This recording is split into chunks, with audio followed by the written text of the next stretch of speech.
but I do like to take my time, gather more context, just really understand where the person's at as well. So yeah, any questions on what I was going through there? No, I feel like that was insightful because you didn't really get into what I had. What I guess you talked about my vision and why I want to do this, but every time I said something, you kind of like you how do I say that? You went deeper into my answers to try to get the root cause or the root pain of why this is happening. I feel like I don't do that very often. I don't go into that much.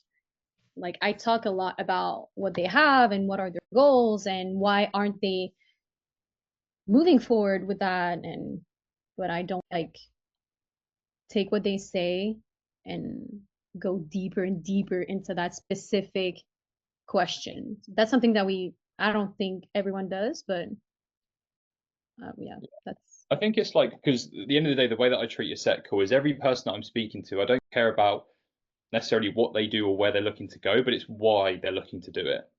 That's what I'm trying to understand, because what I want to do is I want to re-engage that spark inside of them that made them give us their email and their phone number, which are, by the way, very sensitive pieces of information, especially nowadays, right? For them to trust us and give us that information, there's something clearly that they're looking to solve for, and there was a big trigger point.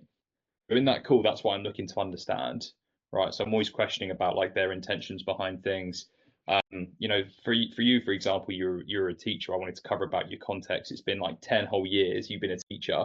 For the last like 5 years, you were looking to make a change. You tried stuff, but it didn't work. So it's like, well, there's been 5 past summers that you've been wanting to do something. I guess what's the significance of now after 5 whole years of wanting to do something different? And feeling like you're not spending enough time with your family, your kids. It's all important stuff. So it's like those questions, because I gathered a lot of context from you, it had a lot more weight, and you was able to be more open, honest with me on the responses as well. And it didn't feel like I mean, you let me know how it felt for you, but did it feel like it was intrusive, like I had an agenda and I wanted something from you going through that? no, it felt very like easygoing. Like I didn't feel like you were trying to get me to say a right answer. But I feel like to go into that much depth with someone, sometimes they would be like, well, that's quite personal, and I don't know. No, no, no, no. Like sometimes I get Yeah. those And responses. that will happen, I but it get it. depends on initially what you do up front, right? Like how you do everything up front. Like if it's very obvious you're trying to put them through a sales process, you're asking them questions, there's no real, I guess, connection point, and you trying to be genuine and authentic, like that's where that will come up quite a lot. You often get type A personalities that they kind of know, like, oh, you're in sales, I'm in sales, I know what you're doing. Those guys will typically be more pertinent to that, and that's what I think that's an ideal situation for me. I find, oh yeah, you're in sales, so you know what I'm doing. How are my questions going? You enjoying them? What can I do different? Just kind of play around with it, be playful.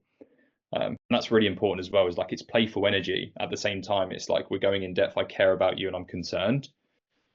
Those things are very, very important, just to help those things be a lot easier as far as like reducing skepticism. So, yeah, hope that was helpful.